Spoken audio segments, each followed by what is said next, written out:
Hello my dear students, कैसे हैं आप। आशा करता हूं आप स्वस्थ और एकदम जबरदस्त होंगे और आपकी पढ़ाई भी एकदम अच्छे से चल रही होगी।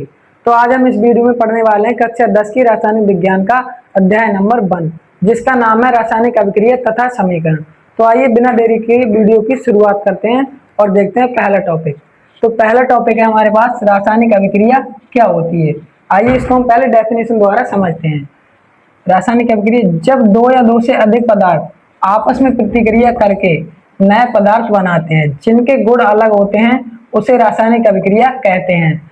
जब दो या दो से अधिक पदार्थ आपस में प्रतिक्रिया या अभिक्रिया करके एक नया पदार्थ बनाते हैं जो गुण और धर्म में पहले वाले पदार्थ से अलग होता है, उसे हम रासायनिक अभिक्रिया कहते हैं। अब आइए इसका हम उदाहरण देख लेते हैं। तो इसका उदाहरण है, इसके उदाहरण की बात करें तो जब मैग्नीशियम की क्रिया हम ऑक्सीजन से कराते हैं तब मैग्नीशियम ऑक्साइड बनता है।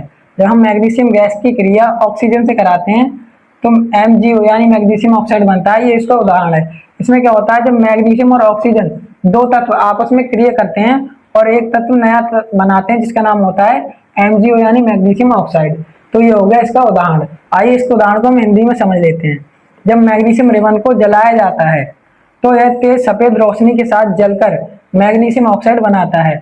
जब हम इसको प्रैक्टिकल करके देखें, जब हम मैग्नीशियम रिबन को आग के साथ जलाएं तो ये तेज सफेद रोशनी के साथ जलकर एक सफेद चूर्ण के जैसा बन जाता है, जिसे हम क्या कहते हैं, मैग्नीशियम ऑक्साइड कहते हैं। तो ये होती है रासायनिक अभिक्रिया। तो आइए अब नेक्स्ट टॉपिक देख लेते हैं। तो अगला टॉपिक है हमारे पास रासायनिक अभिक्रिया के लक्षण। रासायनिक अभिक्रिया के क्या क्या लक्षण होते हैं, वो कैसे दिखती है, कैसे होती है। तो आइए हम इन्हें देखते हैं विस्तार से। तो इसके लक्षणों की बात करें तो जब रासायनिक अभिक्रिया होती है तो इनमें से एक या एक से अधिक परिवर्तन दिखाई देते हैं। जब कोई रासायनिक अभिक्रिया होती है तो अभिक्रिया के दौरान एक या एक से अधिक परिवर्तन दिखाई देते हैं। तो आइए अब इन्हें हम देखते हैं। तो पहला परिवर्तन है गैस का निकलना। तो इसका आइए उदाहरण देख लेते हैं। गैस का निकलना, जब हम जिंक की क्रिया यानी Zn की क्रिया HCl हाइड्रोक्लोरिक अम्ल से कराते हैं तो अभिक्रिया के दौरान जिंक क्लोराइड ZnCl बनता है और साथ ही इसमें हाइड्रोजन गैस निकलती है, जो हाइड्रोजन गैस निकलती है। तो इस अभिक्रिया में क्या होता है, गैस का निकलना होता है। यानी कि जब जिंक की क्रिया हम HCl से कराते हैं तब जिंक क्लोराइड बनता है और साथ ही इसमें हाइड्रोजन गैस निकलती है। तो ये हो गया इसका पहला लक्षण है, पहला उदाहरण। तो आइए अगला लक्षण देख लेते हैं। अगला लक्षण है रंग परिवर्तन। जब कोई अभिक्रिया होती है तो उसका रंग परिवर्तन कैसे होता है, आइए इसको भी हम उदाहरण द्वारा समझते हैं। जब हम Fe आयरन की क्रिया कॉपर सल्फेट से कराते हैं CuSO4 कॉपर सल्फेट से कराते हैं तो अभिक्रिया के बाद FeSO4 यानी फेरस सल्फेट बनता है और साथ ही कॉपर बनता है।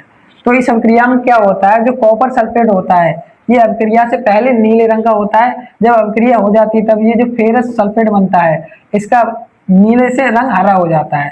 ये कैसा होता है, हरा हो जाता है। अभिक्रिया के पहले इसका रंग नीला होता है। कैसा होता है, अभिक्रिया के पहले इसका रंग नीला होता है और अभिक्रिया के बाद ये नीले से हरा हो जाता है। तो ये होता है रंग परिवर्तन का एक लक्षण। अब आइए अगला लक्षण देख लेते हैं। अगला लक्षण है तापमान परिवर्तन, यानी CaO की क्रिया जल से कराते हैं, जल H2O से कराते हैं तो अभिक्रिया के बाद बुझा हुआ चूना CaOH का होल ट्वाइस बनता है और साथ ही इसमें से ऊष्मा निकलती है, साथ ही ऊष्मा निकलती है। तो इस अभिक्रिया में क्या होता है, जो इस अभिक्रिया की तापमान होता है, इसमें जो अभिक्रिया के पहले इस अभिक्रिया का तापमान कम होता है और अभिक्रिया के बाद जब यह अभिक्रिया हो जाती है तब इसमें ऊष्मा भी निकलती है, इसलिए इस अभिक्रिया का तापमान बढ़ जाता है। तो इसमें तापमान परिवर्तन होता है। तो ये हो गया एक तापमान परिवर्तन का लक्षण।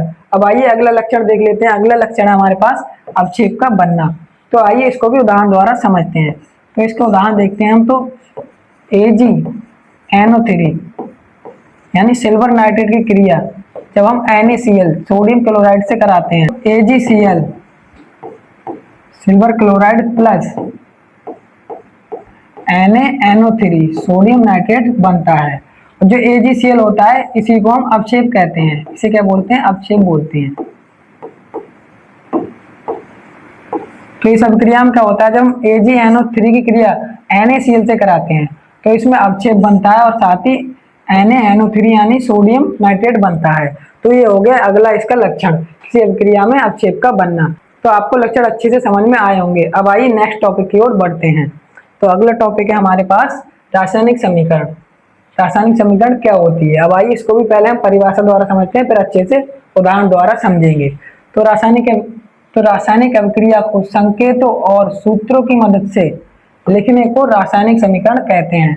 जो किसी रासायनिक अभिक्रिया होती है उसे हम अगर संकेतों और सूत्रों के रूप में लिखते हैं, उसी को हम रासायनिक अभिक्रिया कहते हैं। यानी कोई बड़ी रासायनिक अभिक्रिया को हम संकेत और सूत्रों के माध्यम से छोटे रूप में लिखने को ही हम रासायनिक समीकरण कहते हैं।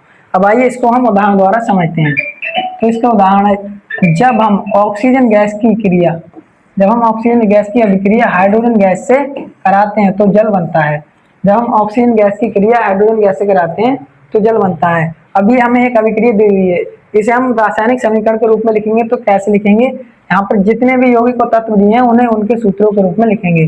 जैसे यहाँ दिया है ऑक्सीजन गैस, तो इसे इसके सूत्र के रूप में लिख लेंगे O2, प्लस हमें दिया है यहाँ पर हाइड्रोजन गैस, तो इसको भी इसके सूत्र के रूप में लिख लेंगे H2। और साथ ही अभिक्रिया के बाद क्या बनता है, जल बनता है, तो इसे भी इसके सूत्र के रूप में लिख लेंगे H2O। तो ये हो गई एक रासायनिक समीकरण। तो रासायनिक समीकरण क्या होती है, किसी अभिक्रिया को उसके सूत्रों के रूप में छोटे रूप में लिखने को ही हम रासायनिक समीकरण कहते हैं। अब आइए नेक्स्ट टॉपिक की ओर बढ़ते हैं, अगला टॉपिक देखते हैं। अगला टॉपिक है हमारे पास रासायनिक समीकरण लिखने के नियम। रासायनिक समीकरण लिखने के कौन कौन से नियम होते हैं।